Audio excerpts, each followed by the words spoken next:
Big wave surfing is exciting. Surfing in the wild wave ocean, and especially the waves big, and we would like to surfing is very enjoyable, or surfing is very exciting. Means I can feel excited in big waves. So any surfer who want to be who suffer or enjoy surfing and to improve surfing skill from beginners to advanced, and they go step by step for surfing. So and then, which means they try to surfing on big waves. The more big wave, uh, the more exciting, feel excited. So when I would like to talk about uh, the big waves, not the enjoy surfing. The falling down means wipe out, and that is fall down means in surfing uh, the dangerous situation. Let's think about, and then I have an experience about that big waves and then fall down and yeah, seemingly it's swirling and it's rolling down under the water and unluckily, and then when it fall down on the wave, the first danger is from the board. Board flowing off because of when the big waves make us white water surf, it means surf, and then surf unprotectable because surf get not smooth. So and then it, when we surfing on the big wave, we needed to know about the leash is well lined. If the leash tangle on the pin or tangle on your ankle, it might be dangerous. So and then always be aware of the leash is okay on the surfboard. That is rule number one. And also you need to know about that big wave situation. I mean that the worst situation when you fall down to the water, and then you should know about the aware about other surfers. And then when you fall down, and then you cannot control your boat, even the leash off, and then your boat is flying to the beach area.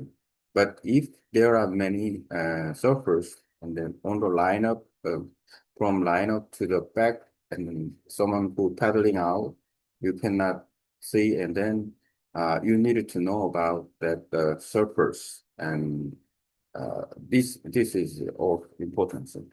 Or you know about the set waves because set waves, not anyway, set waves, setting waves is coming to uh, not one, but three or mostly three waves comes, and then set waves three or four waves, big waves coming. If you try to catch the first wave and then go, and then if you fall down to the wave, and the next wave will hit again.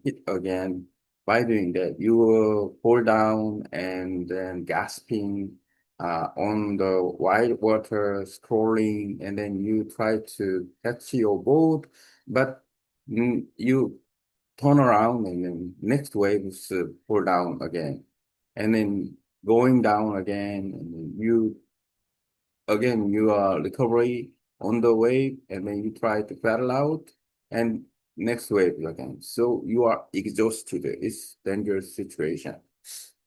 So my advice is very simple. Uh, there are some big waves in a row. and then big waves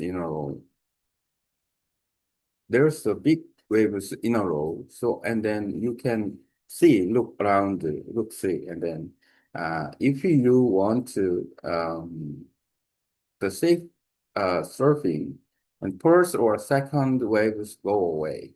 And then the third wave is a little bit good wave because the energy is make strong, and then so third wave is very stable. But the fourth wave is very small. Even though you fall down or you turn back to the for the paddle out, a little bit easier to paddle out. This is my idea about when the big waves in a row, and then and then easily you can come back. That's the one of the ways. Though. Okay, let's think about how you uh, lose the board. For example, leash off, and then and don't try to uh, pulling your angles when the waves come. Just release a little bit without there no surface around there, and a little bit you release your legs on waves. Because by doing that, the water is a little bit smoothly, and then after finishing, and then you can pull uh, pull the leash and then board and then recover. If the waves big and then your leash off, and then at the moment your board uh, floating to the shoreline, and then you have to swim back. But you should know about that the situation. When the big waves come, it means amount of water come to the beach side and then back to the ocean. But the surface big waves come, and then bottom of water is go down. It means the current is go outside. We call it liquor current. Liquor current is very dangerous. So and then I've been experienced and then when at Maripo Beach I did stand-up paddleboard surfing, and then one of the surfers lost his surfboard. The surfboard already floating to the beach side. He just struggling. He could swim well, I thought, and then he could swim. But when he swam, and then he swam away from the beach side. Why? Because of currents. And then at the moment, the best way using the power of wave, and then you needed to learn how to swim fast and how to swim directly on the big waves, and then using your body. But one of the option is the seabed is not coral, just the sand, because the seabed is coral is very dangerous. Because when you swim on in the water, you might be turn around, and then you got hurt seriously. So in a different way. So and then you should swim fast using the waves. After then, you try to not floating.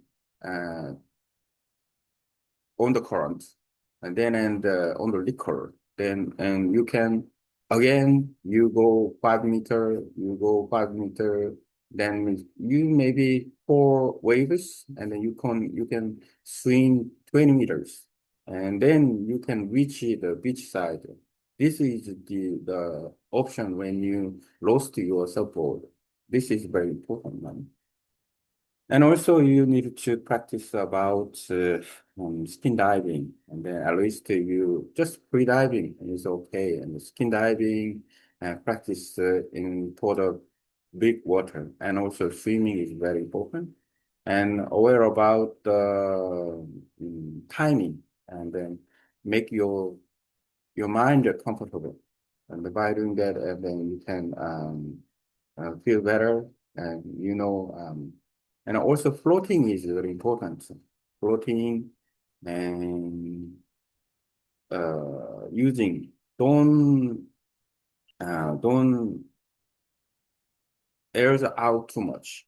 By doing that, it's floating is very difficult uh, on in your body, and then you have air, and then it's easier, much more easier floating your body on the wave, and then and also look directly, and then the beach side, the wave side, the horizontal side, because you should know about the other surfers surfing. But if the other surfers, when they surfing, cannot see you, that is problem. 네, 네, 네, 네, 네. 네, 어서 오세요.